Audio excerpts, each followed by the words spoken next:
Le rôle de la femme au sein de la civilisation européenne est un sujet fondamental, et notamment qui pose la question du rôle de la femme européenne dans l'Europe unie de demain, et le rôle qu'elle peut jouer, évidemment, dans le réveil identitaire de l'Europe. Si on regarde l'histoire ancienne de l'Europe, on constate qu'il y a deux modèles. Un modèle gréco-romain, dans lequel la femme a peu de droits, et un modèle, on va dire, centre- et nord-européen, celtique, germanique ou slave, où la femme a beaucoup plus de droits. Il suffit de lire La femme celte de Jean Marcal pour s'en convaincre.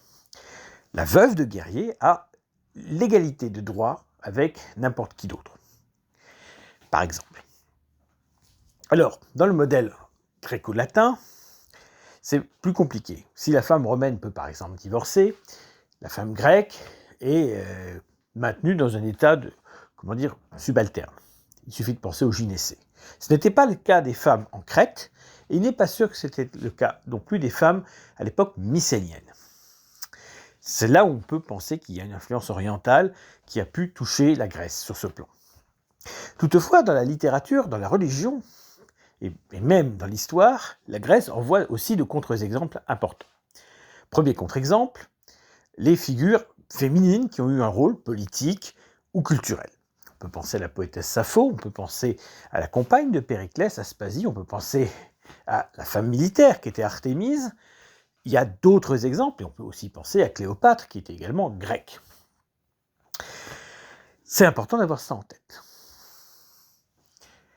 Dans la tradition grecque et latine, il y a aussi des personnages féminins très importants, et justement cet aspect infériorisant de la femme n'apparaît pas.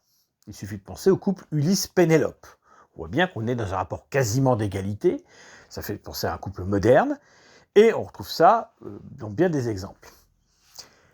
La mythologie nous enseigne donc une forme d'égalité qui est incarnée par le couple Arès-Aphrodite, l'homme guerrier, la femme amoureuse, dont l'union aboutit à Harmonie, déesse donc qui porte bien son nom. On comprend bien que c'est un acte fondamental. Même chose sur un plan cosmique entre l'union du ciel, principe masculin, et de la terre, principe féminin. À aucun moment on a l'impression que le ciel est supérieur à la terre ou inversement. Il y a donc une forme clairement de complémentarité assumée.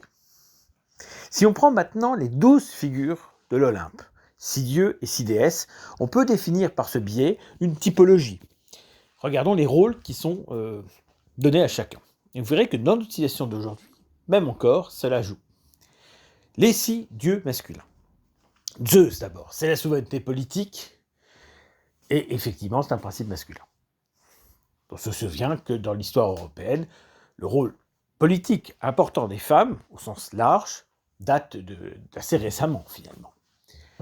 Il y a Poséidon, c'est le dieu de la mer. On se souvient par exemple que dans la tradition des marins, les femmes sur les bateaux, ça portait malheur. Aujourd'hui, on a quitté cette superstition, sachant qu'il y a d'ailleurs de nombreuses divinités féminines de l'océan, comme Amphitrite. Mais il y avait cette tradition. Arès, la guerre, domaine donc des hommes. Il est vrai aujourd'hui que des femmes ont rejoint les armées, mais c'est vrai que c'est surtout des hommes qui vont au combat. À noter que un historien israélien spécialiste de ce sujet déconseille d'ailleurs les femmes dans l'armée dans son ouvrage qui s'appelle « Les femmes et la guerre ». Martin von Greveld évoque cela, puisque dans l'armée israélienne, il y a des femmes. Il y a ensuite, évidemment, Hermès. C'est le dieu du commerce, entre autres rôles, dieu messager. Voilà, on imagine peu à l'époque des femmes pratiquant le commerce. Il y a Apollon, qui est le dieu des arts, de la poésie, et effectivement, il y a une dominante masculine dans la créativité, même si aujourd'hui cela s'équilibre. Il y a ensuite, évidemment, les 6 déesses qui, évidemment, sont importantes à évoquer. Là, elles présentent les rôles traditionnels de la femme dans toutes les sociétés pendant longtemps. Héra, c'est l'épouse. Mais c'est aussi la déesse de la belle saison et de l'année qui récompense les héros. Athéna, c'est la déesse de la sagesse, mais c'est une déesse aussi du métier du tissage. Ceci étant dit, c'est aussi la déesse de la prudence et c'est aussi une déesse guerrière. C'est important, c'est la guerre de défense, elle protège les cités. mais ça reste une déesse guerrière avec un casque, une lance, un bouclier. Sur le plan militaire, d'ailleurs, dans la mythologie, elle surpasse parfois Arès par justement l'intelligence tactique. Déméter, c'est la déesse de l'agriculture. Cette dimension effectivement dépasse la question homme-femme, mais l'agriculture est une dimension féminine, déesse du blé, parce qu'il y a l'idée de la terre-mère derrière tout cela. Il y a Aphrodite. Aphrodite est une déesse de l'amour. Donc effectivement, elle a un rôle tout à fait féminin. Mais les Grecs et les Romains n'hésitaient pas à honorer la déesse de l'amour en tant que déesse de la victoire. Elle avait une dimension militaire. Aphrodite à Rhéia, à Athènes. Ou encore une Vénus Vectrix à Rome, qui donne la victoire. On voit que même Aphrodite, dont Zeus dans l'Iliade dit qu'elle n'a rien à faire avec les choses de la guerre, a un rôle dans ce domaine. Il y a Artémis, c'est la déesse de la chasse. Mais c'est aussi une déesse guerrière, protectrice des Amazones. La dimension guerrière d'Artémis et la dimension d'une femme indépendante est importante. Artémis n'est pas une déesse mariée, c'est une déesse vierge, mais ce n'est pas une déesse vierge comme Athéna, qui se consacre à la guerre, ou encore comme Hestia, qui n'est une déesse vierge que parce qu'elle est déesse du foyer et que la flamme doit rester pure. Il y a donc deux dimensions chez la femme qui peuvent toucher le domaine des hommes. Athéna, qui a des fonctions qui relèvent du politique et du militaire, donc qui joue dans le camp de Zeus et d'Arès, d'une certaine manière. Et puis Artémis, évidemment, donc, qui est la femme indépendante, la femme libre, l'Amazone, d'une certaine manière. Et enfin Aphrodite, qui ruse et qui joue de ses charmes pour l'emporter, et qui a une fonction évidemment très importante également. On voit bien que dans la mythologie grecque et dans l'Olympe, le rapport homme-femme est un rapport d'égalité et, on va dire, de complémentarité totalement assumé. Et on n'imagine pas Arès, par exemple, dominer Aphrodite, c'est pas du tout ce qui se passe. Et Zeus lui-même, d'ailleurs, n'est pas un pantocrator dominateur. Au contraire, Héra, Athéna et d'autres savent jouer avec lui pour qu'il leur cède. Il n'est pas dupe, mais il le fait quand même. On voit un exemple typique dans la guerre de Troie. Zeus ne veut pas prendre position entre Athéna, Héra et Aphrodite. Il fait bien. Et donc, il se met sur la touche. Mais en réalité, il tire les ficelles derrière. C'est ça le jeu, évidemment, de tout cela. Alors, avec le christianisme, la christianisation de l'Europe, pour être précis, le rôle de la femme se voit encore plus infériorisé dans le monde gréco-romain, et dans le monde nord-européen où elle ne l'était pas, eh bien, c'est touché également. Dans la mythologie, qu'elle soit grecque ou germanique, l'homme et la femme sont, au moins au niveau de la naissance, égaux. Dans la mythologie scandinave, par exemple, le premier homme et la première femme sortent de l'arbre cosmique. Et là aussi, Deucalion et Pyrrha, qui sont donc les deux survivants d'un déluge que Zeus provoque, sont là aussi à égalité. Ce n'est pas le cas dans le judaïsme et dans le christianisme. Si en Mésopotamie, il y a des divinités féminines qui existent, les femmes ont un rôle dans le monde levantin beaucoup plus faible, on va dire, que dans le monde européen, en tout cas à l'époque. L'idée que Ève, par exemple, née d'un morceau d'Adam, et donc pas de même origine, ça la place en infériorité à l'égard de l'homme. Son rôle, évidemment, au niveau de la chute, la perte du jardin d'Éden, est quelque chose de surprenant. Il y a bien sûr, vous me direz, le personnage de Pandore dans la mythologie grecque, mais Pandore n'est que l'objet des dieux, et c'est pas exactement comparable. Certes, il y a cela. Il faut avoir l'honnêteté de le dire. Mais il y a un dieu unique, et il n'y a pas de déesse équivalente, en tout cas il n'y en a plus. On sait qu'Elatachira était l'épouse de Yahvé à l'origine, mais voilà.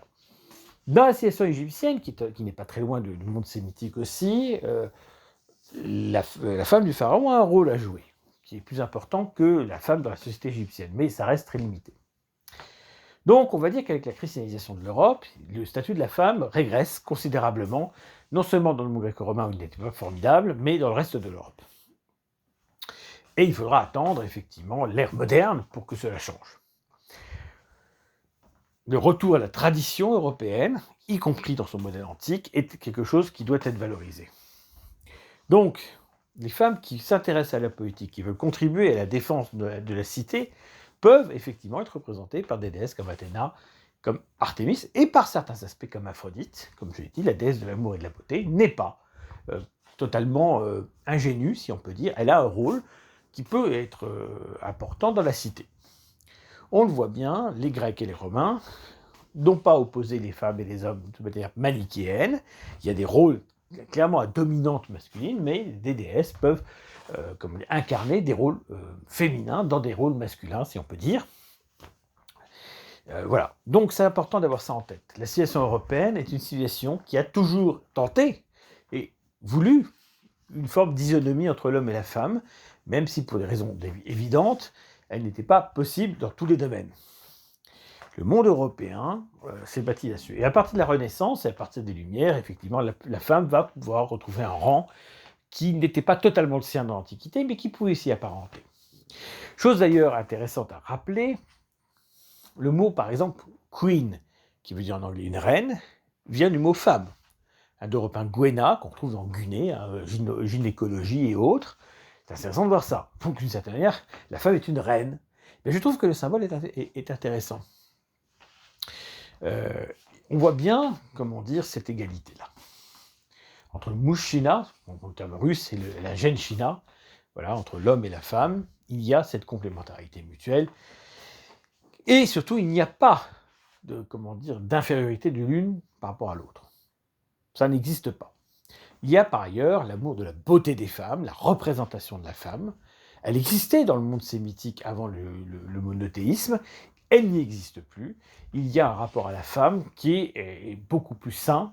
Et vous voyez, même dans une société polythéiste comme l'Inde, même dans l'hindouisme, il y avait une profonde inégalité entre l'homme et la femme, qui allait très loin, puisqu'il y avait par exemple ce rite que les Anglais ont aboli, qui s'appelait le sati, où l'épouse d'un homme mort était, jetée, si on peut dire, sur le bûcher du mari lors de ces derniers moments.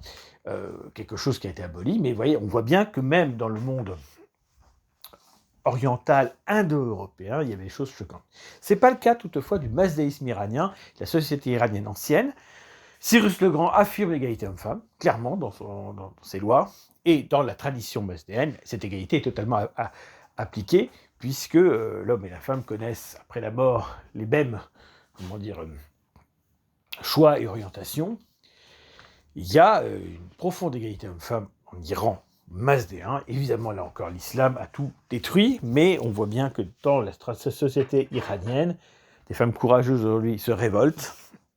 Il est probable que la tradition iranienne va renaître et faire tomber ce régime abominable. Mais vous voyez, les choses sont compliquées. D'un point de vue politique, donc, je crois qu'il est essentiel de rappeler cette spécificité de la civilisation européenne qui est de bien traiter les femmes. Et on voit bien que ceux qui les traitent mal, peuvent être européens évidemment, mais sortent un peu de notre civilisation. Ça nous choque et à juste titre. Dans toute notre civilisation, dans notre littérature, dans notre philosophie, dans notre cinéma, dans notre musique, etc., la femme est respectée. Et c'est quelque chose d'essentiel, je crois, qui caractérise bien notre civilisation. Les représentations de femmes nues comme Aphrodite sortie des eaux et autres sont des caractéristiques de notre civilisation. Là encore, que ce soit en sculpture, en peinture, en cinéma et autres. Il peut y avoir des excès dans tout cela, mais globalement, c'est ce qui nous caractérise. Et effectivement, il est très sain que cela soit comme ça. Donc, la valorisation de la femme ne doit pas être excessive, pas plus que la valorisation de l'homme. Dans ce combat pour la survie même de la civilisation européenne, l'une et l'autre ont un rôle essentiel à jouer. Je rappelle par ailleurs que, effectivement, et ça c'est la nature qui le veut, les hommes vont au combat et les femmes font des enfants, et que ce combat de l'une comme de l'autre sont essentiels à la survie d'une civilisation. Aujourd'hui, les hommes ne veulent plus se battre et les femmes ne veulent plus faire d'enfants. Eh bien, nous sommes dans la même situation, la même décadence. Elle s'exprime de manière différente, mais elle est funeste dans les deux cas. Il faut que l'homme européen se réveille, mais il faut aussi que la femme européenne se réveille, et c'est ensemble qu'ils pourront enfin vaincre.